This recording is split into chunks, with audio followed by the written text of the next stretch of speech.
أعوذ بالله من الشيطان الرجيم بسم الله الرحمن الرحيم وهو معكم أينما كنتم والله بما تعملون بصير وقال أيضا إن الله كان عليكم رقيبا أشهد أن لا إله إلا الله وأشهد أن محمد رسول الله أرسله الله عز وجل بشيرا ونذيرا وداعيا إلى الله وبإذنه وسراجا منيرا.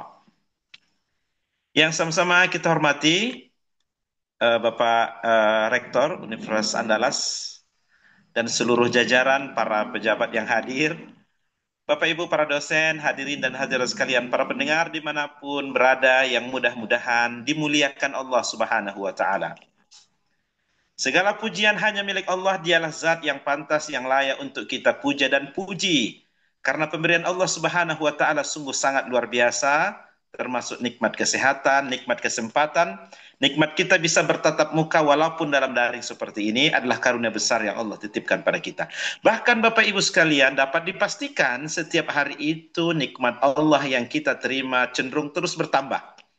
Nikmat yang terus bertambah setiap hari itu semestinya sebagai seorang yang bersyukur adalah untuk semakin dekat kita dengannya, semakin bagus akhlaknya, performa amal soleh dan ibadahnya. Itu orang yang bersyukur. Kalau setiap hari nikmat Allah terus bertambah yang kita terima, tapi setiap hari itu menunjukkan bahwa performa amal ibadah kita berkurang, amal solehnya menurun, iman dan takwanya menipis, berarti ada tanda-tanda. Berarti ada fenomena di dalam diri kita yang Allah sendiri dalam Quran telah mengistilahkannya dengan tanda-tanda fenomena kufur nikmat. Kufur nikmat bahasa Arab yang berakar dari kata kafaro. Orangnya disebut kafir. Bukan bermakna bahwa telah bertukar ideologinya, bukan. Bukan bermakna bahwa ia tidak lagi menyembah Allah Subhanahu wa Ta'ala, bukan. Tetapi hakikat kufur nikmat itu adalah tidak semakin dekat dengan yang bernikmat. Siapakah yang bernikmat? Allah Subhanahu wa Ta'ala. Oleh karena itu Allah mengancam, mengecam mereka-mereka yang terus diberi nikmat oleh Allah tapi tidak semakin dekat dengan Allah. Dalam surat Ibrahim ayat 7, Allah Subhanahu wa Ta'ala berfirman, "La in syakartum la azidannakum wa la in kafartum inna azabi lasyadid." Jika kalian bersyukur akan ditambahkan nikmat itu, tapi kalau kufur nikmat, tidak semakin dekat dengan Allah yang bernikmat, ingat, azabku sangat pedih. Dan ini adalah janji Allah. Dan Allah Subhanahu wa Ta'ala apabila berjanji berbeda dengan kita manusia berjanji. Kalau kita berjanji kan kadang ikut mood ya, kadang menepati janjinya atau kadang mengingkari janjinya. Tapi kalau Allah yang berjanji, di dalam Quran itu disebutkan innallaha la yukhliful mi'ad. Allah itu sekali-kali tidak pernah memungkiri janji-janjinya. Bapak Ibu hadirin dan hadirat sekalian yang mudah-mudahan dimuliakan Allah. Kemudian kita berselawat dan salam buat baginda Nabi Muhammad SAW yang merupakan uswatun hasanah, contoh dan tauladan dalam kehidupan kita.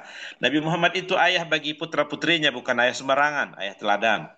Nabi Muhammad itu adalah suami bagi istri-istrinya, bukan suami sembarangan, suami teladan.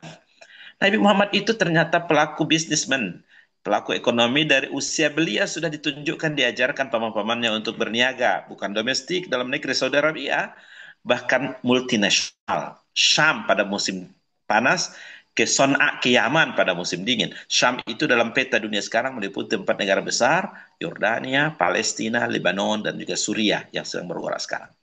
Oleh karena itu, seorang bisnismen yang ingin sukses dunia akhirat, contohlah kepribadian bisnisnya Nabi Muhammad SAW. Kalau bukan karena kejujurannya, keamanahannya, tidak akan jatuh hati Siti Khadijah kepada baginda Nabi yang senantiasa sebagai investor dalam perjalanan bisnis Allah.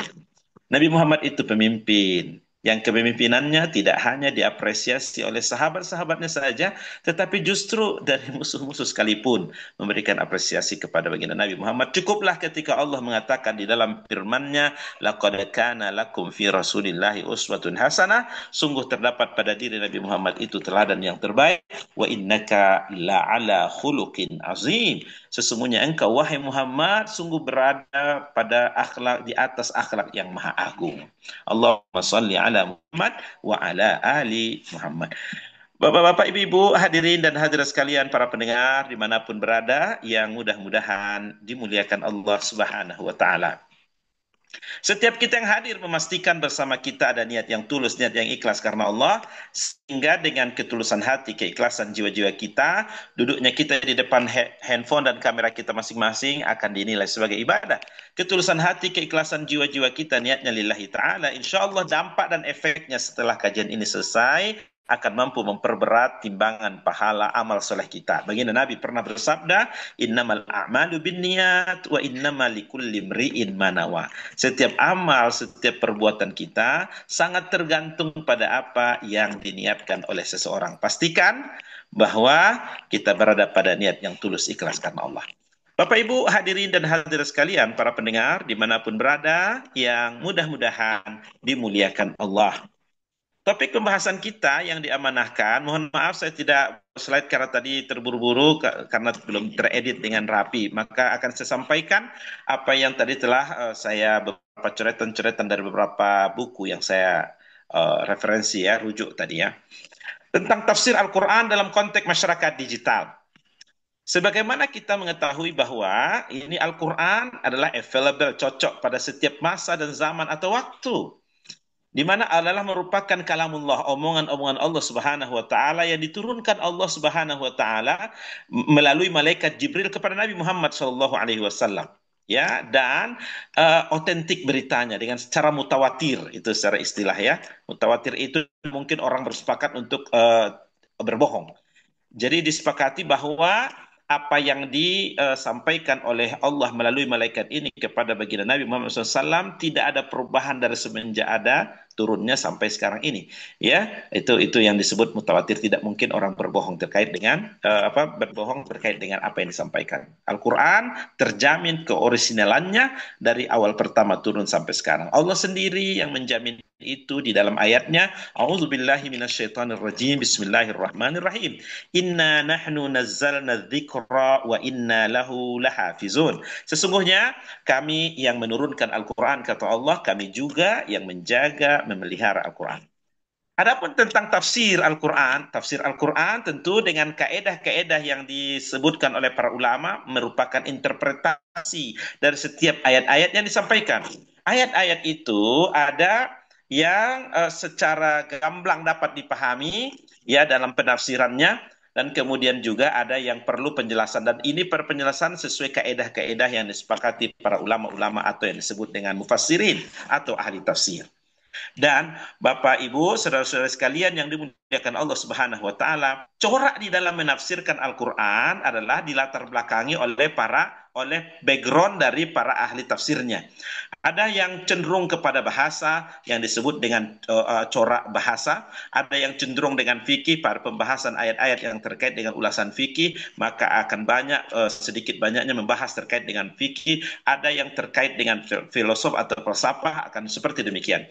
Tapi terkait dengan penafsiran Al-Quran ini adalah topik tema yang tidak akan mungkin habis dan hilang. Karena apa? Karena perkembangan sosial, perkembangan masyarakat, maka mengakibatkan membutuhkan perkembangan di dalam menafsirkan teks-teks ayat di dalam Al-Quran. Apalagi di zaman kita sekarang yang tadi kita diamanahkan menyampaikan tafsir Al-Quran dalam konteks masyarakat digital. Masyarakat digital yang diterima atau tidak diterima bahwa kita terpaparkan dengan kehidupan seperti itu, beberapa referensi menyebutkan masyarakat sosial yang dalam kehidupannya sehari-hari sangat bergantung pada teknologi informasi dan komunikasi. Gitu ya. Saya ulangi, masyarakat sosial, yaitu kalau masyarakat digital adalah masyarakat ya, sosial dalam kehidupannya sehari-hari sangat bergantung pada teknologi informasi dan komunikasi. Mereka memanfaatkan teknologi informasi dan komunikasi ini dalam berbagai aspek dalam kehidupan mereka, baik yang terkait dengan ekonomi, baik yang terkait dengan pendidikan, baik yang terkait dengan pemerintahan, baik dalam interaksi sosial. Nah, ini yang disebut dengan masyarakat digital itu. Maka akan kita lihat nanti beberapa penafsiran ayat-ayat Al-Quran yang available. Kita akan menemukan bahwa kecocokan apa yang disampaikan oleh Allah Subhanahu wa taala dalam firman firman-Nya, lalu ditafsirkan dalam penafsiran kontekstual kita pada hari ini, dan itu adalah justru menguatkan keyakinan kita terkait dengan apa pesan-pesan yang ada di dalam Al-Quran itu. Beberapa contoh. Pada surah Al-Hadid ayat 4, ya. Pada surah Al-Hadid ayat 4 Allah Subhanahu wa taala berfirman, "Wa huwa ma'akum aina ma kuntum wallahu bima ta'maluna basir." Allah berfirman dalam surah Al-Hadid ayat 4, Dia bersama kalian. Allah itu senantiasa ada bersama kita. Aina ma kuntum, dimanapun kita berada. Kita sedang Zoom sekarang, Allah melihat nih sekarang nih. Kita berada di kantor, kita berada di rumah, kita bersendirian, kita sedang seminar beramai-ramai, kita ada di luar kampus, kita sedang di dalam kampus, kita dinas luar, kita keluar kota, itu Allah bersama kalian. Wa ainama kuntum, dimanapun kita berada, wallahu basirum bima ta'malun, dan Allah maha melihat dengan apa yang kalian perbuat. Ini adalah ayat merupakan puncak keimanan seseorang yang disebut bahwa ia menghadirkan secara sadar dalam dirinya bahwa kemanapun dia pergi, dia diawasi, dikontrol, atau diperhatikan oleh Allah Subhanahu wa Ta'ala. Bahkan tidak ada satu detik pun, satu menit pun yang lepas kontrol dari Allah Subhanahu wa Ta'ala.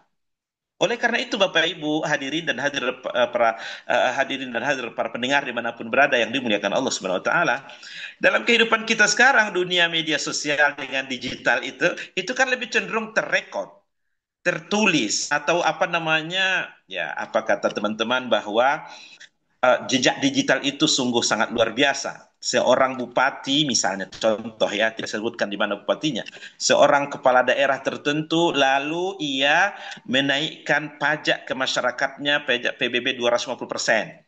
Ketika dulu waktu dia kampanye ketika ia pemilihan, maka sungguh naif kalau meningkatkan, mengambil APBD berasalkan dari apa namanya pajak berlebihan, mencekik rakyat. Itu ungkapan itu lalu diputarkan. Masyarakat tahu, apalagi yang melek terhadap dunia digital, lalu membaca itu tidak bersesuaiannya apa yang dulu dikampanyekan dengan apa yang dipraktekkan setelah berkuasa. Sungguh sangat luar biasa masyarakat kita yang sangat luar biasa cerdasnya ini yang memperhatikan hal-hal yang seperti itu.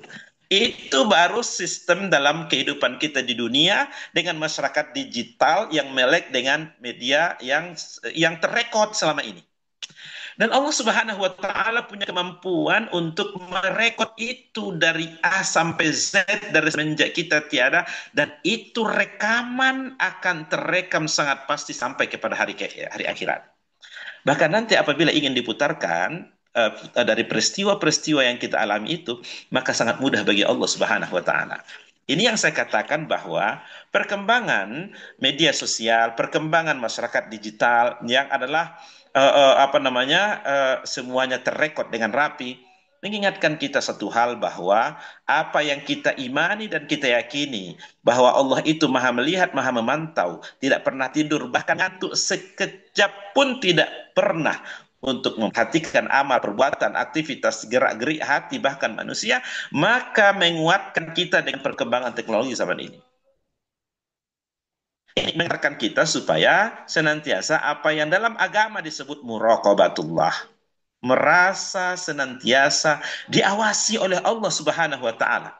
Kita bersendirian, kita beramai-ramai, atau kita mungkin di tempat kerja atau di luar tempat kerja, itu Allah melihat, Allah memantau. Allah wallahu basirum bima ta'malun. Allah itu maha melihat dengan apa yang kalian lakukan. Di ujung penggalan ayat pertama surah An-Nisa, Allah Subhanahu wa Ta'ala berfirman, "Innallaha kana 'alaikum raqiba." Sesungguhnya Allah itu terhadap kalian maha mengawasi.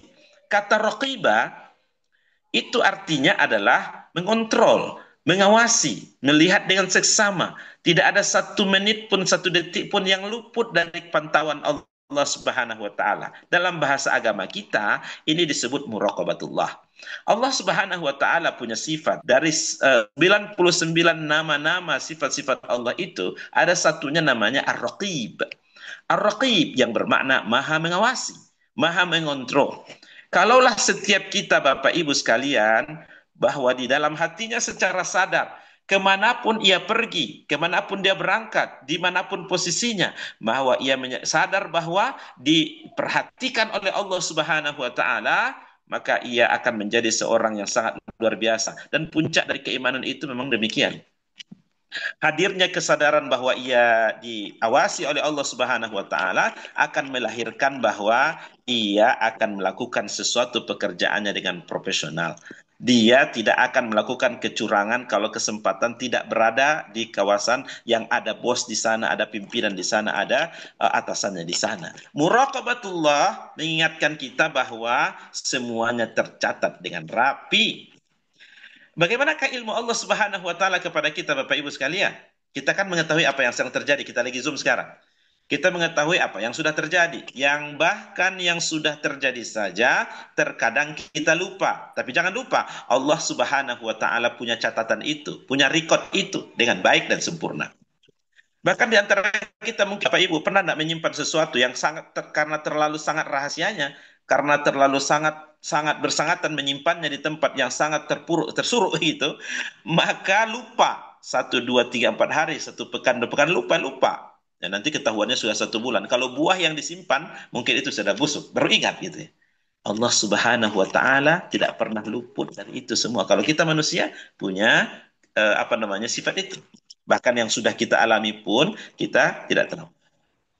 Allah Subhanahu wa taala bahkan yang itu masih dalam masih dalam terbersit dalam hati, belum terucapkan dalam lisan atau belum teraplikasikan dalam anggota tubuh kita, itu sudah diketahui oleh Allah Subhanahu wa taala.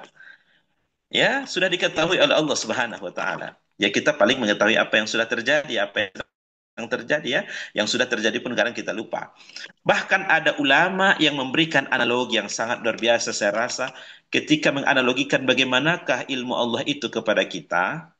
Ulama menganalogikan seperti ini. Ada satu semut kecil, sangat kecil, mungkin ukurannya sekian sentimeter. Warna warna semut kecil ini hitam. Lalu posisinya berada di atas batu yang sangat hitam pekat. Dan posisinya itu di malam gelap gulita, bukan di malam yang terang bulan, bukan. Tetapi pada malam yang sangat kelam, gelap gulita, sangat pekat.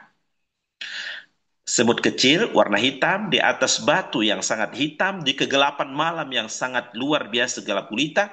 Lalu semut itu merangkak berjalan, Allah mengetahui kemana arah kaki-kaki semut melangkahkannya. Begitulah ilmu Allah Subhanahu wa taala kepada kita. Jadi kalau kaki semut yang sangat kecil itu diketahui oleh Allah kemana arah melangkahnya, bagaimana dengan korupsi yang sekian triliun? Bagaimana dengan korupsi yang sekian triliun? Apakah nanti akan hilang tengah laut saja begitu? Oh tidak, tercatat dengan rapi. Bahkan apa yang ditulis oleh tangan dalam satu media, apa yang diucapkan oleh dalam satu kata, surah Qaf ayat yang ke-18 Allah berfirman, A'udzu billahi minasyaitonir rajim. Bismillahirrahmanirrahim. Ma yalfizu min qaulin illa ladaihi raqibun atid. Tidak ada satu lafaz pun yang keluar dari bibir kita kecuali rakib dan atid sangat siap untuk mencatatnya. Satu lafaz, apalah makna satu lafaz, tapi itu rakib dan atid sangat siap untuk mencatatnya. Mungkin di antara kita ada yang berkata begini, wah Pak Ustaz, saya tadi ngomong itu hanya keceplosan, si fulan sudah tergores hatinya, tidak mau lagi dia bersapaan dengan saya. Apakah itu sudah tercatat oleh malaikat Pak Ustaz? Malaikat mana tahu dia itu gara-gara, itu gurau-gurau. Sudah tercatat. Kalau sudah tercatat bagaimana solusinya Pak Ustaz? Tidak ada solusinya kecuali bertaubat dengan taubatan nasuha. Maha benar Allah dengan firman-Nya, kita mengetahui bahwa ada dalil yang bertobat kepada Allah Subhanahu wa taala ada peluang untuk diampuni. Tapi Bapak Ibu, para hadirin sekalian pendengar dimanapun berada yang dimuliakan Allah, cuma saja taubat kita itu tidak ada notifikasi. Begini maksudnya. Tidak ada datang ke WA kita, WA dari malaikat yang mengatakan, dosamu kemarin sudah diampuni oleh Allah. Istighfarmu kemarin sudah diampuni oleh Allah. Sudah selesai ya. Tidak ada begitu. Tidak ada seperti Bapak Ibu mentransfer melalui mobile banking, lalu ada notifikasinya, nanti lembaran datang di SMS. Setelah sukses, transfer Anda telah sampai ke nomor sekian, bla bla bla. Tidak seperti itu. Jadi bagaimana? Tercatat dengan rapi. Dan itu tertulis dengan baik. Bahkan nanti suatu ketika di padang mahsyar, Allah Subhanahu wa taala punya kemampuan untuk menghadirkan itu kembali, dan Allah Subhanahu wa taala punya kemampuan untuk mempersembahkan, melihatkannya itu kembali kepada kita. Sehingga ya, kalau dalam dunia digital kan begitu ya, terrekod dengan baik. Oh, kita sudah lupa tulisan kita, ternyata dapat dilihat kembali ya. Apa yang tulis pernah kalau di Instagram masih mungkin di ini ya, atau mungkin di WA. Oh, ingat di HP kita mungkin sudah hilang filenya, tapi mungkin dalam ini masih kelihatan. Makanya ternyata kita jumpai misalnya ayat di dalam surah An-Nazi'at itu. Kenapa nanti di hari akhirat ketika terjadi kiamat, semua hati-hati pada gundah gulana, yauma tarjufur rajifah. Gundah gulana ketika itu hati-hati para manusia, yauma tarjufur rajifah, itu karena sebentar lagi isi yang ada di dalam hati itu akan dibongkar oleh Allah. Memangnya ada apa saja isi yang ada dalam hati? Isi yang ada dalam hati itu, Bapak Ibu sekalian, yang pertama, dia ada dalam hati kita, lalu isi hati itu kita obrolkan kepada teman. Artinya apa? Isi yang ada dalam hati itu sifatnya boleh diketahui orang lain. Ini tuh akan juga nanti dipreteli oleh Allah di hari akhirat. Satu. Ada bagian kedua yang isi dalam hati itu. Isi dalam hati itu bagian kedua adalah kita, itu ada dalam hati saya. Jangan sampai ketahuan sama orang lain. Apa itu namanya? Namanya rahasia. Mana ada yang rahasia sama Allah Subhanahu wa taala? Itu juga akan dibongkar dan dipreteli oleh Allah. Gimana kira-kira kalau rahasia kita diketahui lalu kemudian dibongkar oleh Allah Subhanahu wa taala? Alangkah malunya. Itulah yang membuat hati-hati manusia gundah gulana ketika itu, yauma tarjufur rajifah. Bukan hanya itu yang dibongkar oleh Allah, tapi isi yang ketiga dalam hati kita itu. Apa isinya? Dia ada dalam hati kita, chipnya itu ada dalam hati. Sudah pernah kita alami. Tapi masalahnya kita sendiri sudah lupa peristiwa itu. Sudah lupa kita. Contoh ya. Dulu waktu muda-muda pernah meninggalkan sholat tidak? Pernah. Pernah banyak. Mungkin juga banyak.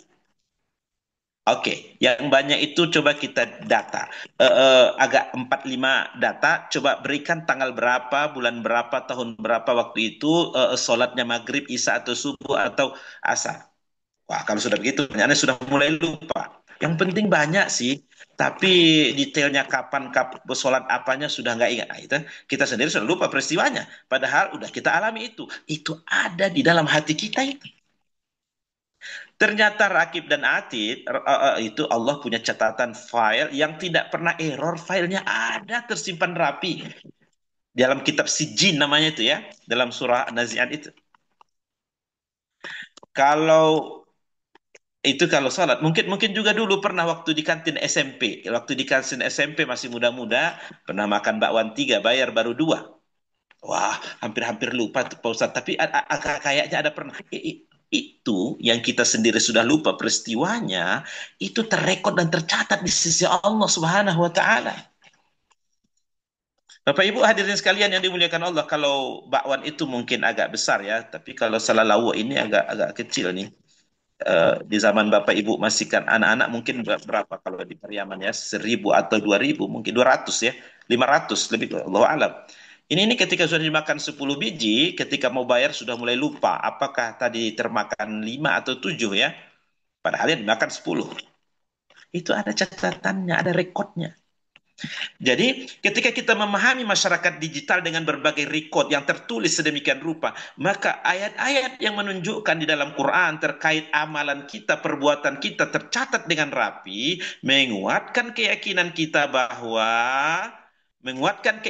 keimanan kita bahwa apa yang Allah sampaikan secara implisit di dalam Al-Quran itu dalam dunia nyata kita sekarang semakin terbukti. Ini tidak lain saya katakan mengokohkan, menguatkan keimanan kita itu berkali lipat. Karena apa? Di tengah masyarakat kita sekarang adalah ada yang tersebut dengan yang tersebut dengan apa namanya catatan digital. Itu adalah baru produk manusia. Tapi kalau catatan digitalnya Allah dan malaikat yang tercatat dengan rapi dapat dipastikan tidak akan pernah error filenya, maka ini adalah akan semakin mengingatkan kita tidak ada kita yang terbebas dari pantauan Allah Subhanahu wa taala. Bapak Ibu hadirin dan hadirat sekalian, para pendengar dimanapun berada yang muliakan Allah Subhanahu wa taala, itulah sebabnya di dalam surah Yasin itu Allah berkata begini, Al-yauma nakhtimu ala afwahihim wa tukallimuna aydihim. Di hari akhirat nanti mulut tidak akan dijadikan sebagai apa namanya alat media untuk memberikan alasan-alasan dan berbicara. Kali itu dipensiunkan dia, dikunci. Kenapa? Karena senantiasa waktu di dunia memberikan alasan-alasan karena kadang tidak masuk akal. Oleh karena itu, ketika mulut kita nanti di akhirat terkunci, maka diberi kepada tangan dan kaki untuk memberikan kesaksian dan memberikan keterangan. Ini mengokohkan kita, menguatkan kita bahwa apa yang telah tercatat itu adalah akan mudah bagi Allah Subhanahu wa taala untuk mendatangkannya kembali. Bahkan kalaupun kita berencana untuk melakukan penipuan data terkait apa yang pernah kita sebut, kita perbuat, kita lakukan, maka siap-siap bukan Allah Subhanahu wa taala yang memberikan keterangan, tetapi kaki yang pernah melangkahkan kaki itu ke tempat tersebut, tangan yang membuat apa namanya tanda tangan tersebut, itu akan memberikan keterangan-keterangan dengan nyata, tidak pakai mulut dengan lafaz kata-kata, tetapi adalah pada kesaksian-kesaksian tangan ataupun kaki. Bapak Ibu hadirin dan hadirat sekalian para pendengar dimanapun berada yang mudah-mudahan dimuliakan Allah Subhanahu wa taala. Kalau kita berada pada satu kawasan yang tertulis di dindingnya Anda berada dalam kawasan area kawalan CCTV, maka setiap kita akan berhati-hati tidak akan melakukan hal-hal yang negatif atau mungkin melenggang-lenggok sesuka hatinya. Kenapa demikian? Karena sedang direkam oleh CCTV. Yakin dan percaya kita bahwa rekaman CCTV Allah Subhanahu wa taala jauh lebih dahsyat dari CCTV ciptaan manusia. Terkadang CCTV yang ada di sisi kita, ciptaan manusia yang luar biasa itu, bisa juga disabotase. Untuk kepentingan-kepentingan tertentu, maka dari jam sekian ke jam sekian hilang filenya. Tidak terekam dalam peristiwa apa yang dilewati, dibaca, direkam oleh CCTV itu. Itu CCTV ciptaan manusia. Dapat dibayangkan nanti bahwa CCTV Allah tidak akan pernah semacam itu. Tidak akan pernah semacam itu. Bapak Ibu hadirin dan hadirat sekalian para pendengar yang mudah-mudahan dimuliakan Allah Subhanahu wa taala. Seterusnya, apakah penafsiran ayat-ayat yang sangat relevan dengan masyarakat digital yang terkait dengan direkodkannya amal atau tercatatnya sebuah perbuatan kita baik yang positif yang negatif, ya sangat mudah bagi Allah nanti untuk menayangkan ulang kembali. Ya, di mana masyarakat digital itu kelompok sosial dalam kehidupan sehari-hari sangat bergantung pada teknologi informasi dan komunikasi. Memang kita tidak bisa nafikan bahwa ada beberapa hal-hal unsur negatif yang ditimbulkan. Tetapi karunia Allah Subhanahu wa taala diberikan kita dalam kehidupan dengan teknologi informasi dan komunikasi ini, tentunya kita sebagai seorang mukmin, ayat-ayat Al-Qur'an mengarahkan kita untuk memanfaatkan teknologi itu karunia Allah tersebut untuk kita gunakan mengkhidmah agama ini, memperluas, memperbesar tentang kebaikan-kebaikan dan amal soleh yang bisa kita lakukan. Manakala hal negatif yang ditimbulkan sangat jelas ya. Kalau ia ingin menyampaikan dengan teknologi informasi dan komunikasi itu hal-hal berbau dosa, maka dia akan mendapatkan ganjaran keburukan dan dosa. Apabila kebaikan, seperti tadi lah ya yang saya katakan tadi. Ma yalfizu min qaulin illa ladaihi raqibun atid. Tidak ada satu lafaz pun yang keluar dari bibir kita kecuali rakib siap menuliskannya. Surah Qaf ayat 18. Ulama berpendapat bahwa ini ulama tafsir berkata ini bukan hanya ucapan dalam bentuk verbal. Bagaimana kalau seseorang itu menulis di media sosial, memberikan komentar di dalam grup WA, itu juga sama posisinya dengan lafaz yang keluar tadi itu terkoneksi dengan apa yang disabdakan baginda Nabi Muhammad, "Man kana yu'minu billahi wal yaumil akhir falyaqul khairan aw liyasmut." Barang siapa yang beriman dengan Allah dan hari akhir, hendaklah ia berkata yang baik-baik atau kalau tidak dia diam. Di ini menjelaskan bahwa kalau omongan yang diucapkan itu adalah bernilai kebaikan, menggugah semangat para pendengar, sampaikan bahwa itu kebaikan yang akan mendapatkan ganjaran pahala di sisi Allah. Komentar di Facebook membuat semangat tim bekerja, maka sampaikan bahwa di balik itu ada pahala yang insya Allah Allah Subhanahu wa taala akan kirimkan pada kita. Kemudian SMS yang akan dikirim membuat semangat atau membuat persatuan kesatuan organisasinya semakin mantap. Kirim, insya Allah di sebalik itu ada pahala. Tapi kalau komentar dalam forum membuat tim tidak semangat bekerja, SMS yang akan dikirim atau komentar atau postingan di grup WA membuat pecah 3, pecah 5 organisasinya, atau komentar di dalam Twitter membuat tidak semangat lagi tim bekerja. Kalau begini keadaannya, delete kembali lah. Nggak usah posting itu. atau itu bijak dalam kita menggunakan digital teknologi informasi dan digital komunikasi itu. Disuruh kita untuk bijak memperhatikan tentang unsur positif dan negatif mendatangkan pahala atau dosa. Kalau hal negatif yang akan ditimbulkan itu adalah mendatangkan dosa, maka lebih bagus delete kembali SMS itu. Kalau membuat perpecahan, maka tidak usah komen. Atau yang membuat tidak semangat tim bekerja, mendingan diam. Bapak, Ibu, saudara-saudari sekalian, diamnya kita ketika itu, no komennya kita ketika itu adalah ibadah. Ibadah, mendapatkan pahala ganjaran besar yang Allah Subhanahu wa taala berikan pada kita. Bapak, Ibu, hadirin dan hadirat para pendengar yang mudah-mudahan dimuliakan Allah Subhanahu wa taala, justru kalau kita berkomentar, justru kalau kita memberikan postingan, justru kalau kita memberikan pandangan-pandangan, lalu kemudian pecah, tidak semangat bekerja, kalau itu yang terjadi, mendingan kita diam. Diamnya kita adalah ibadah. Tapi kalau mendiamkan sesuatu yang itu adalah kemungkaran, mendiamkan sesuatu kalau itu adalah kezaliman, maka diamnya kita itu bersetuju dengan kezaliman itu.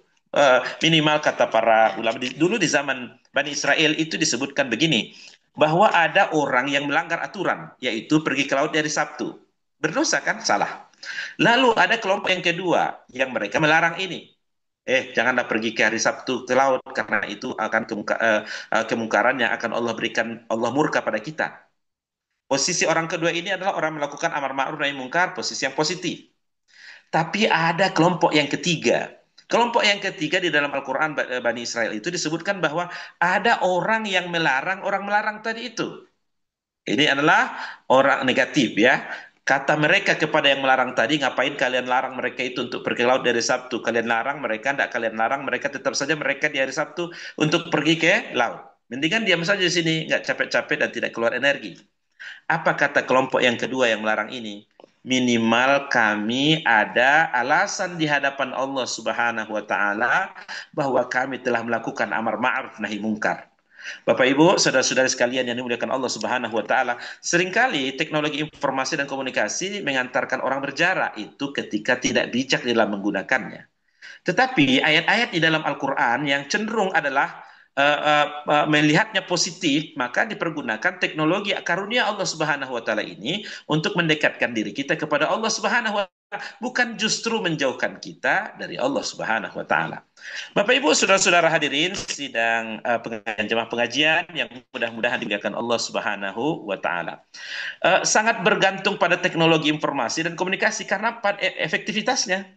Ya, mereka memanfaatkan, masyarakat kita ini memanfaatkan teknologi informasi dan komunikasi itu dalam berbagai aspek, dalam aspek ekonomi yang sangat terasa ya. Bagaimana misalnya jual beli dengan online segala macam dengan berbagai variasinya, dan saya rasa sudah sangat banyak para ulama-ulama memberikan keterangan-keterangan tentang fatwa-fatwa bagaimana hukumnya ya. Subhanallah, luar biasa, dan ini perkembangan yang sangat luar biasa.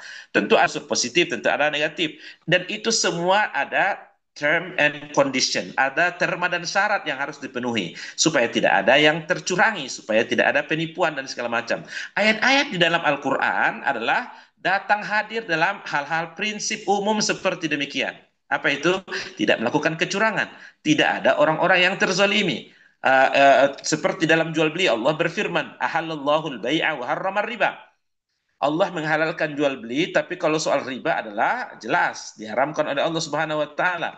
Dalam berjual beli ada kaidah yang disebutkan oleh Allah, antara minkum, saling suka, yang menjual ridha, yang membeli ridha. Tapi kalau ada yang disembunyikan atau hal-hal yang disembunyikan terma dan syarat misalnya untuk menguntungkan tertentu dan menzalimi pihak yang lain, ini adalah batal, tidak dibolehkan.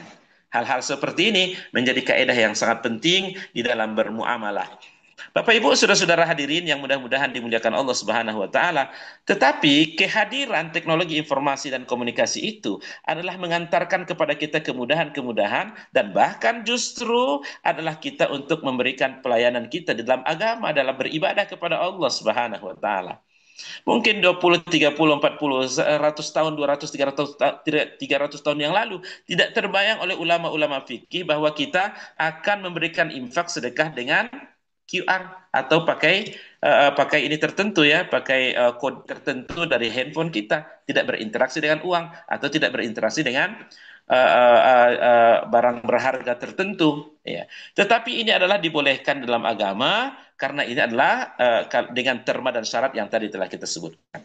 Bapak Ibu hadirin dan hadirat sekalian, para pendengar dimanapun berada yang dimuliakan Allah Subhanahu Wa Taala, ini dalam rangka interaksi sosial. Bapak Ibu yang dimuliakan Allah, manusia itu disebut makhluk sosial zon politikon yang tidak akan mungkin hidup bersendirian, berinteraksi satu sama lain. Maka oleh karena itu, prinsip-prinsip yang disebutkan dalam Al-Quran, Allah berfirman dalam surah Al-Hujurat, Ya ayuhan nas, wahai sekalian manusia, inna khalaqnakum min dzakarin wa untha, kami telah ciptakan kalian ada laki-laki, ada perempuan, punya karakteristik masing-masing. Inna khalaqnakum min dzakarin wa untha wa ja'alnakum syu'uban wa qabaila. Kami juga telah ciptakan kalian berbangsa-bangsa, bernegara-negara, berkabilah-kabilah, punya suku-suku, dan punya karakter dari masing-masing suku itu dengan karakter yang berbeda-beda. Tapi tujuan itu semua kata Allah Subhanahu wa taala untuk bersinergitas. Bersinergi li ta'arufu, saling mengenal. Oleh karena itu Bapak Ibu yang dimuliakan Allah bukan saling untuk mendahulukan egonya, saya yang termulia, saya yang terbaik, saya bangsa yang begitu. Muhammad satu apa namanya khutbah beliau itu mengatakan ini adalah menunjukkan ke apa namanya humanisme atau persatuan dan kesatuan manusia seluruh dunia, di mana baginda Nabi Muhammad mengatakan bahwa la farqa baina arabiyyin wala ajamiyyin, tidak ada bedanya orang Arab atau orang asing, wala farqa baina aswadin wa abyadin, tidak ada bedanya orang yang berkulit hitam atau berkulit putih. Tetapi yang membedakan seseorang itu di sisi Allah Subhanahu wa taala ketakwaannya. Nilai-nilai kebaikan dan kemanfaatan dirinya terhadap masyarakat luas, itulah value dari seseorang itu yang membuat derajatnya lebih tinggi dari orang lain. Oleh karena itu Allah menyebutkan pada ujung ayatnya, inna akramakum indallahi atqakum. Sesungguhnya yang paling mulia di sisi Allah adalah yang paling takwa kepada Allah Subhanahu wa taala di antara kalian. Maka baginda Nabi Muhammad mengatakan dalam sabdanya, Innallaha la yanzuru ila suwarikum wala ila ajsamikum. Allah itu tidak melihat kepada bentuk rupa ya atau mungkin kulit putih atau hitam, bukan. Ya, ganteng atau cantiknya seseorang bukan melihat itunya. Walakin Allah yanzuru ila qulubikum wa amalikum. Tapi Allah Subhanahu wa taala melihat, memperhatikan terkait dengan hati kalian dan juga amal-amal kalian. Jadi oleh karena itu yang menganggap dirinya lebih sempurna dari orang lain atau mungkin sombong, ini adalah yang mengantarkan untuk ia terjatuh dengan sejatuhnya, dan inilah yang dilakukan oleh yang diceritakan dalam Al-Quran yang dilakukan oleh iblis ketika ia diberi apa namanya perintah untuk memberikan penghormatan kepada Adam, lalu komentarnya adalah mana mungkin aku akan memberikan penghormatan kepada yang lebih hina dariku, ia terbuat dari tanah sementara aku terbuat dari api. Tidak ada yang mengatakan bahwa tanah itu lebih hina, tidak ada yang mengatakan bahwa api itu lebih mulia. Ya, semuanya sama di sisi Allah Subhanahu wa taala. Tetapi karena kesombongannya itulah yang mengakibatkan dia harus dilengsarkan dan dari surga dan kemudian menjadi penghuni tetap neraka jahanam selamanya. Bapak Ibu hadirin dan hadirat sekalian, para pendengar yang mudah-mudahan dimuliakan Allah Subhanahu wa taala. Saya rasa ini yang saya dapat sekelumit sampaikan dari penafsiran ayat Al-Quran dalam konteks masyarakat digital, yang insya Allah tentu memiliki anugerah yang Allah berikan pada zaman kita sekarang. Selain ada sisi positif, pasti ada sisi negatif yang nanti mungkin akan kita perkaya dengan berdiskusi dan berdialog. Banyak hal contoh-contoh yang ingin saya sebutkan dalam Quran, karena waktu juga yang membatasi kita. Sebagai bahan diskusi kita mungkin saya mukadimahi demikian. Kalau ada di antara Bapak Ibu sekalian yang mungkin ingin menambahkan, memberikan pandangan-pandangan, atau mungkin berdiskusi, berdialog tentang topik ini, dipersilahkan tentunya melalui MC kita Bu Tri Wulandari. Wabillahi taufik wal hidayah. Assalamualaikum warahmatullahi wabarakatuh. Waalaikumsalam Waalaikumsalam warahmatullahi warahmatullahi wabarakatuh. wabarakatuh. wabarakatuh. Terima kasih kami ucapkan kepada Ustadz kita, Ustadz Haji Zulkarim LCMH, yang alhamdulillah menyampaikan informasi-informasi dan juga tafsir Quran dalam konteks masyarakat digital. Informasi juga Kita tahu bahwa taubat tidak ada notifikasinya ya Ustaz, sangat luar Ya. biasa. Dan kita lanjutkan dengan sesi tanya jawab kepada Bapak Ibu hadirin yang kami hormati untuk bisa melakukan dialog dan diskusi pada malam hari ini terkait tema kita, tafsir Al-Quran dalam konteks masyarakat digital. Disilakan kepada Bapak Ibu hadirin yang ingin bertanya. Menambahkan boleh juga, Bu Tri. Ustaz, bagi Bapak Ibu yang juga menambahkan, kita sharing-sharing ya Ustaz ya. Ya, boleh. Ada Pak Aidinil, senior saya di UKM di Malaysia.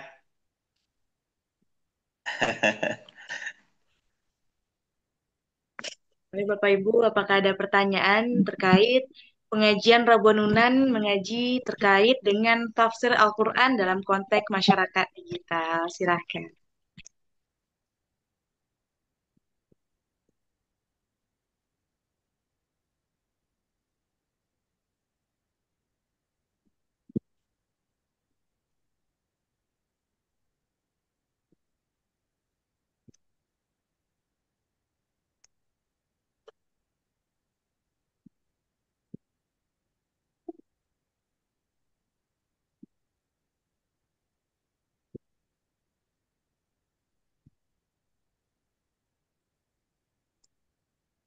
Assalamualaikum, izin Ustadz.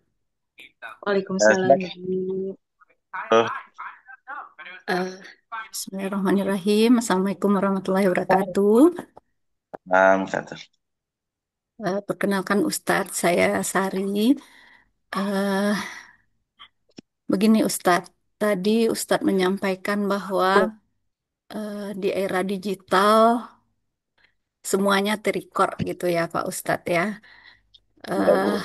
Apalagi di catatannya malaikat begitu. Tidak ada satupun yang bisa kita sembunyikan seperti halnya kita kepada manusia gitu. Nggak ada yang rahasia begitu, Ustadz. Eh, dalam peran kita di kampus, mungkin kita pernah tidak menyadari, Ustadz, bahwa eh, kita melakukan atau ada mahasiswa atau masyarakat atau teman-teman yang merasa tidak kita perlakukan secara adil begitu, Ustadz.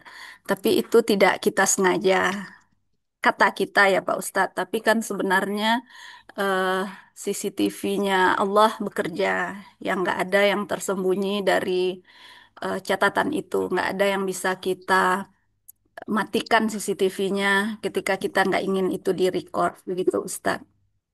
Ya. Eh, Jika memang gitu Ustadz, kita pernah melakukan perbuatan tidak adil kepada orang-orang yang kita layani begitu.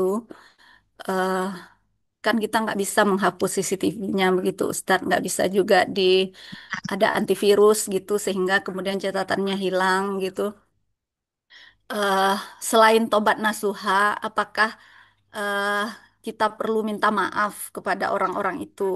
Kan kita juga nggak tahu lagi siapa saja yang pernah mungkin mendapatkan perlakuan yang tidak adil gitu, yang membuat orang eh, mungkin menangis dalam sujudnya begitu Ustadz karena merasa eh, kita tidak adil gitu, kita berat sebelah begitu Ustadz. Eh, apa yang bisa kita lakukan Ustadz? Apakah dengan taubat saja itu sudah eh, membuat rekaman CCTV itu nanti tidak ditayangkan di yaumil akhir gitu Ustadz? Atau ada ibadah lain yang harus kita eh, kerjakan gitu Ustadz sehingga eh, apa rekaman-rekaman yang tidak baik tersebut, yang tidak adil kepada orang tersebut bisa meringankan kita di yaumil akhir begitu Ustadz. Kemudian seandainya kita juga yang mendapatkan perlakuan tidak adil, apakah itu bisa dianggap impas Ustadz? Ya. Atau bagaimana? Ya. Apakah kita harus menyampaikan kepada orang tersebut Seperti eh, yang pernah saya dengar, mohon koreksinya Ustadz jika ini salah.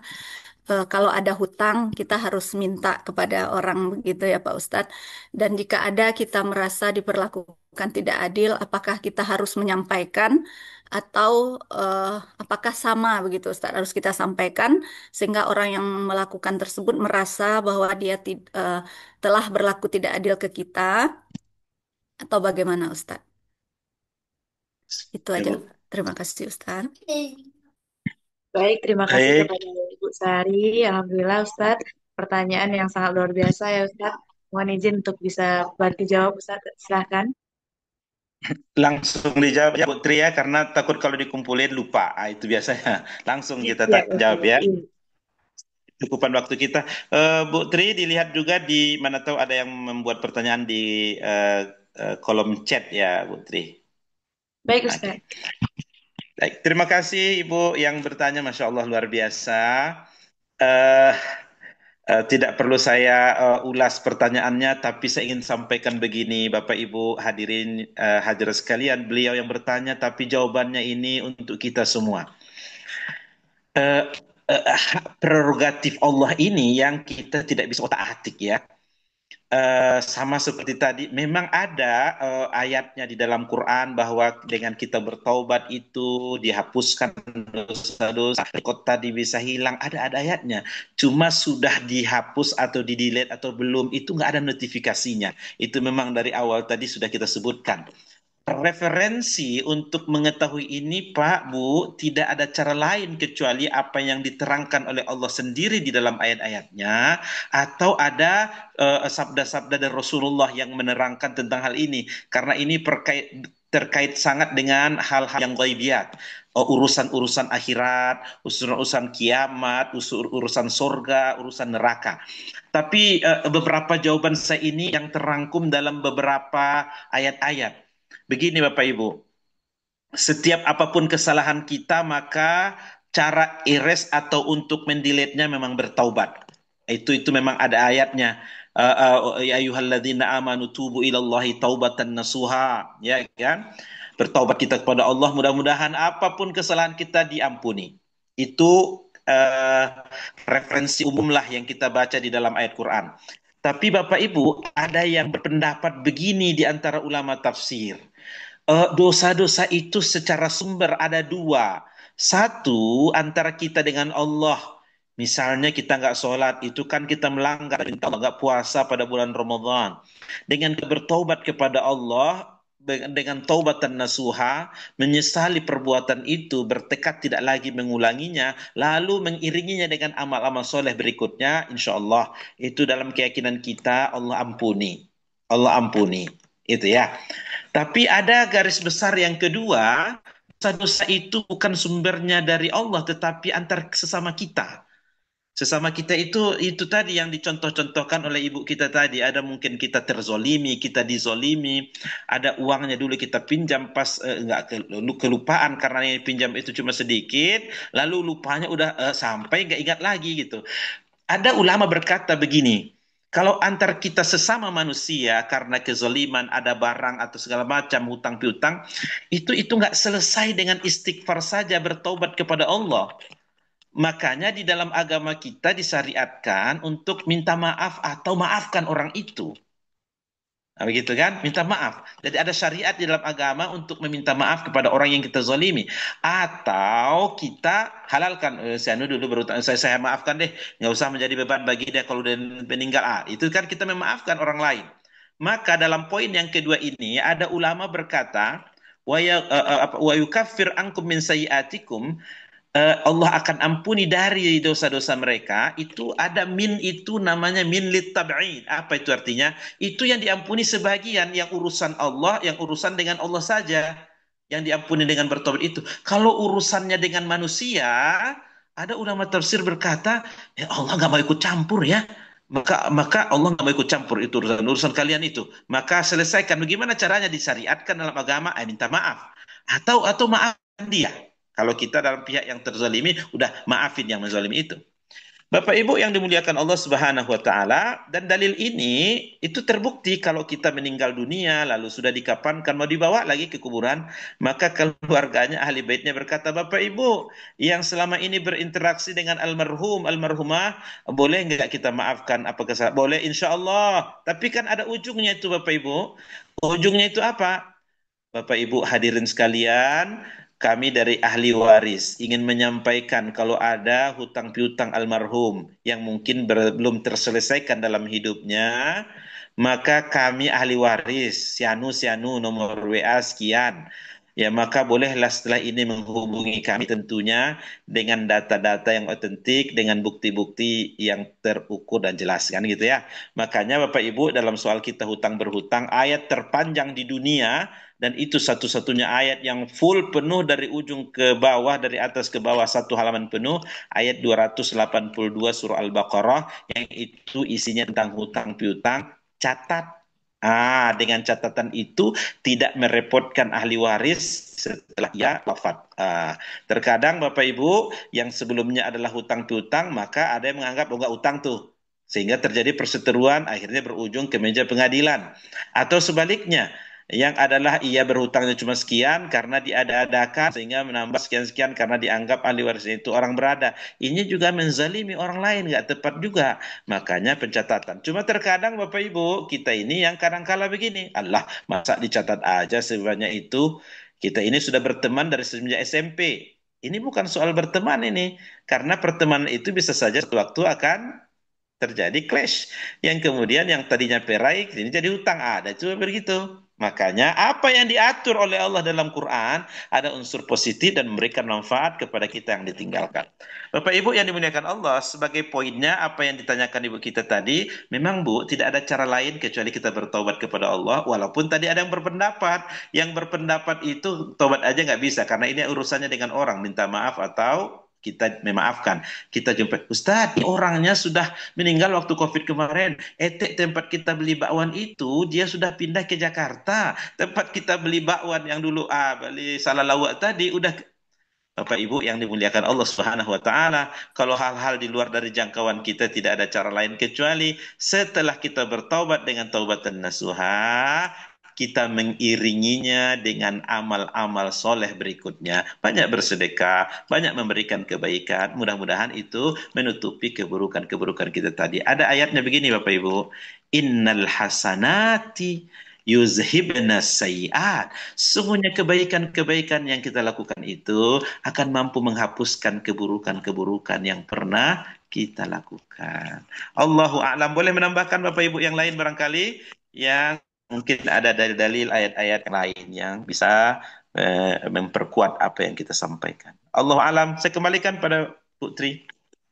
Terima kasih Pak Alhamdulillah. Ustadz. Terima kasih Putri. Baik, terima kasih kepada Ibu Sari yang sudah bertanya dan kepada Ustadz kita yang sudah menjawab. Alhamdulillah sudah terjawab. Dan juga Ustadz ada pertanyaan di kolom chat kita dan mungkin bisa Ulan bantu dibacakan. Assalamualaikum warahmatullahi wabarakatuh. Waalaikumsalam. Maaf, dari Ibu Yulia tidak bisa buka Zoom karena beliau kurang sehat. Kita doakan untuk cepat sembuh ya Ibu. Namun di chat ini ibunya Allah. yang bertanya, bagaimana hukumnya kalau menyatakan talak dengan WA? Apakah apakah sudah cerainya atau tidak? Bahkan ada yang menyatakan saya haramkan tubuh saya menyentuhmu lalu dikirim via via chat ya Ustadz ya. Apakah ini adalah talak ketiga dan tidak boleh rujuk kembali Ustadz? Itu pertanyaan dari Ibu Yulia. Mungkin bisa dibantu jawab Ustadz. Baik. Terima kasih kepada Bu Ilya. Kita doakan sama-sama ya Mbak Tri. Rabbuna yashfiha insyaallah. Semoga Allah angkatkan penyakitnya. Dan kita sampaikan juga pada Ibu Ilya bahwa itu sakit kita itu adalah menggugurkan dosa-dosa insyaallah ya. Dengan sabar, menyikapinya dengan sabar dan tetap ikhtiar untuk berusaha untuk kesehatannya, berobat dan segala macam. Menjawab pertanyaan Ibu kita bagus sekali. Ya, sebelum saya jawab poinnya, saya ingin mengatakan satu pandangan ulama, Bapak Ibu yang dimuliakan Allah, dia satu amal ya, perbuatan yang dia halal, tapi sangat dibenci oleh Allah. Halal sih halal, tapi dibenci banget oleh Allah Subhanahu Wa Taala. Apa itu? Cerai, cerai. Satu-satunya yang tidak ada produk pakai expire ya menikah Bapak Ibu. Balik-balik lagi buku nikah kita, nggak kelihatan tuh ada nggak di belakangnya expire, date expire gitu, tanggal expire-nya nggak ada. Karena memang pernikahan itu pada hakikatnya untuk seumur hidup. Kecuali memang kalau ada sesuatu perkara yang sangat pelik dan tidak ada lagi cara solusinya untuk memperbaikinya. Selain dari bercerai, maka itu sudah pilihan terakhir. Makanya warning dari para ulama, Nabi mengatakan dia halal, tapi sangat dibenci oleh Allah Subhanahu wa taala. Baik, Bapak Ibu hadirin sekalian yang dimuliakan Allah Subhanahu wa taala, saya sama seperti Bapak Ibu mungkin sebagai aktivitas di kampus ya. Ini kita tanya, kalau kita tanya kepada teman-teman di pengadilan agama, kalau kepada Pak Kua, ini cerai nggak nih? Gitu ya, dengan kita Pak. Jawaban mereka gimana? Kalau sesungguhnya di dalam undang-undang kita di pemerintahan, maka perceraian itu ada di kantor pengadilan yang terpandang. Walaupun ada memang mengatakan kalau udah dia nggak ketemu, kalau udah ini nggak bisa lagi, maka itu sudah jatuh gitu, jatuh. Tapi ada kalau yang muktamad itu kata teman-teman di pengadilan agama, maka bisa saja itu adalah emosi, bisa saja itu adalah hal-hal yang melatar belakangnya sehingga ada yang seperti itu datang WA-nya gitu ya. Maka oleh karena itu para apa namanya pengadilan hakim di pengadilan agama mengatakan belum bercerai. Ini juga Bapak Ibu melihat bahwa angka perceraian itu terkhusus di Kota Padang, enrollment menunjukkan bahwa sangat tinggi sekali, sangat tinggi sekali, ya, sangat tinggi sekali. Oleh karena itu, salah satu di antara cara untuk menurunkan enrollment itu, di antara para apa namanya, ya itu tidak itu diberi peluang untuk islah, memperbaiki, lalu kemudian tidaklah dianggap perceraian. Tapi kalau nanti berakibat sehingga terjadi percekcokan, akhirnya nanti ya kepada didamaikan pihak keluarga juga nggak bisa, kemudian sudah ada yang melapor atau mungkin kalau yang perempuan melapor eh, apa namanya juga akhirnya nanti ke pengadilan, baru nanti putusan pengadilan itu pun tidak langsung datang lalu putus tetap, tidak begitu, 2-3 kali ada mediasi namanya, karena pada hakikatnya prinsipnya bagaimana untuk menyatukan kembali itu pada hakikatnya usaha ikhtiar maksimal baik dari lembaga kantor urusan agama ataupun maksimal dari pihak-pihak baik suami atau istri atau keluarga suami keluarga istri, bagaimana untuk tetap mempersatukan, berusaha untuk mencari jalan keluar yang terbaik, untuk tidak terjatuhnya perpisahan dengan perceraian itu, maka ini dipersempit ruangnya. Hal yang seperti demikian masih memungkinkan untuk dan tidak bercerai. Itu kalau menurut teman-teman kita dari kantor urusan agama dan pengadilan agama. Allahu a'lam. Terima kasih. Kembalikan ke Bu Tri. Alhamdulillah ya Ustadz, atas jawaban yang telah Ustadz berikan terkait pertanyaan dari Ibu Yulia. Selanjutnya Ustadz ada pertanyaan juga, mungkin jadi pertanyaan terakhir kita untuk acara malam hari ini Ustadz, dari Bapak Marzuki LPPM, di mana pertanyaannya, Assalamualaikum warahmatullahi wabarakatuh Ustadz. Waalaikumsalam. Mohon nasihatnya, Bapak Marzuki minta nasihat ya Ustadz ya. Bagaimana kiat-kiat agar kita bisa selalu menjaga muraqabatullah, terutama ketika kita sedang sendiri Ustadz. Taat ketika orang banyak itu tidak sulit, tetapi taat dan takut pada Allah saat sendiri tidaklah mudah. Apalagi di zaman di mana maksiat itu terkadang datang ke tangan kita seperti via handphone dan lain-lain Ustadz. Terkadang balasan WA saja teman-teman pakai kartun atau gambar yang tidak begitu enak dipandang. Bagaimana nasihatnya Ustadz? Dikembalikan Ustadz. Insyaallah. Bagus sekali dan Bapak kita yang bertanya, tetapi jawabannya memang untuk kita semua. Kenapa Bapak Ibu? Tidak ada satupun di antara kita ini yang kebal dari gangguan setan gitu ya. Kalau misalnya orang awam, maka setannya setan yang awam juga ya, yang mengganggunya, yang memprospeknya. Tapi kalau sudah dokter, profesor, maka yang mengoperasinya juga setan yang profesor atau yang dokter gitu ya. Kalau ustadz, berarti ustadz juga setannya yang akan memprospek ya gitu. Kira-kira begitu. Tidak ada satupun di antara kita yang terjamin yang terjamin ya dari operasinya setan ini. Eh, eh, Puncak dari ibadah itu kata Nabi dalam satu hadis ihsan. Apa itu ihsan? Anta'budallaha ka'annaka tarahu. Engkau beribadah, ibadah itu Bapak Ibu ada dua, ibadah makdoh, sholat, puasa yang sudah tertentu. Yang kedua ada ibadah ammah, kita bekerja, kita menjadi dosen, kita pegawai, kependidikan, kita ibu-ibu tadi masak untuk keluarga, itu ibadah Bu. Itu ibadah, mempersiapkan segala hal untuk keperluan suami dan anak-anak di rumah, itu ibadah. Dengan syarat yang dilakukan itu ikhlas karena Allah dan tidak ada yang melanggar dari aturan ya. Tidak melanggar dari aturan apa yang dikatakan oleh Allah dan Rasulnya. Dalam ibadah itu kata Rasul, puncaknya itu ihsan. Apa itu ihsan? Anta'budallaha.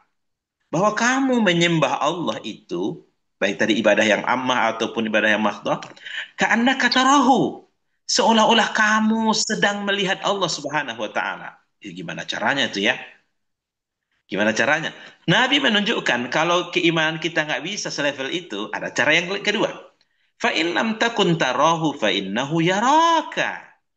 Jika tidak sampai pada level bahwa kita sedang memperhatikan Allah Subhanahu wa taala seolah-olah kita berdialog di depan kita ada Allah, yakinkan diri kita bahwa Allah sedang memperhatikanmu sekarang. Maka oleh karena itu posisi keimanan puncaknya yang paling tinggi itu adalah apabila seseorang itu ia merasa diawasi oleh Allah dan itu dalam keadaan sadar dihadirkan dalam hatinya. Maka bagaimana caranya seperti pertanyaan Bapak kita? Gimana caranya supaya dalam kesendirian? Kalau dalam waktu ramai-ramai di bulan puasa di masjid itu biasa. Tapi kalau sendirian di tempat in the kos atau mungkin di rumah, oh semuanya orang lalu dia datang maksiat itu dalam bentuk handphone, dalam bentuk file.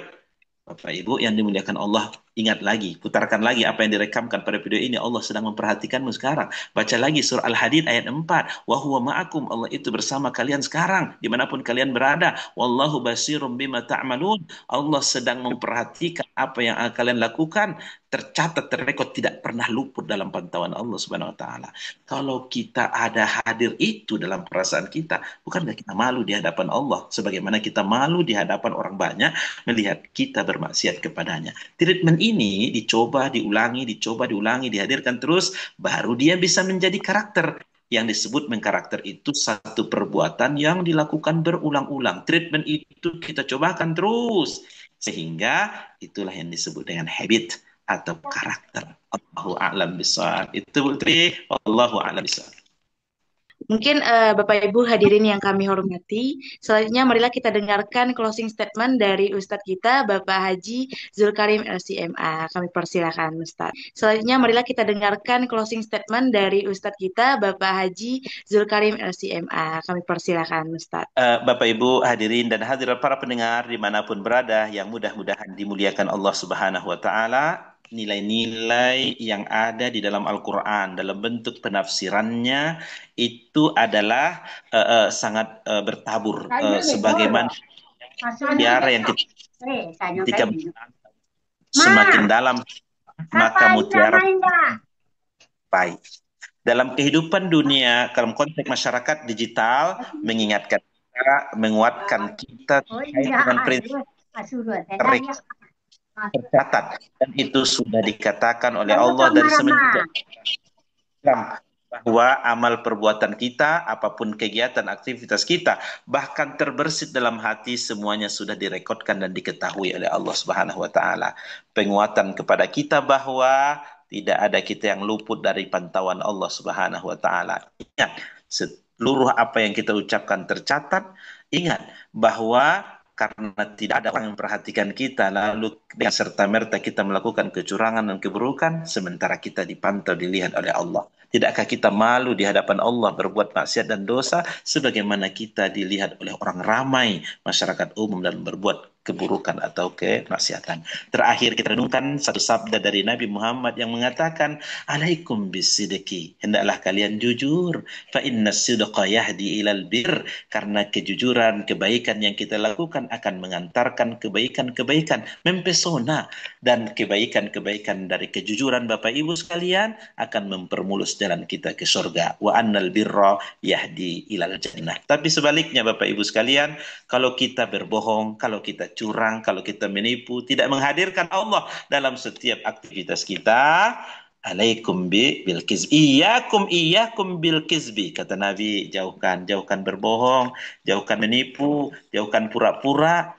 Fa innal kizba yahdi ilal fujur. Karena satu kebohongan Bapak Ibu akan memproduksi kebohongan berikutnya. Ingat, Allah mencatat satu kebohongan akan memproduksi kebohongan berikutnya. Kenapa? Karena kalau satu kita bohong, maka untuk menutupi bohong itu biar nggak ketahuan, bohong lagi deh, bohong lagi untuk menutupi kebohongan itu, sehingga kebohongan menggurita di mana-mana, banyak kebohongan. Banyak nggak Bapak Ibu kebohongan kita sekarang ini? Dan ingat bahwa kata Nabi, wa annal fujura yahdi ilan nar, dan kebohongan yang dari asal kebohongan itu membuat keburukan itulah yang mempermulus jalan kita ke neraka. Nauzubillah, summa nauzubillah min zalik. Wabillahi taufik wal hidayah. Mudah-mudahan kita berjumpa lagi di kesempatan yang lain, dapat kita ambil ibrah dan pelajaran dari kajian kita malam ini. Wabillahi taufik wal hidayah. Assalamualaikum warahmatullahi wabarakatuh.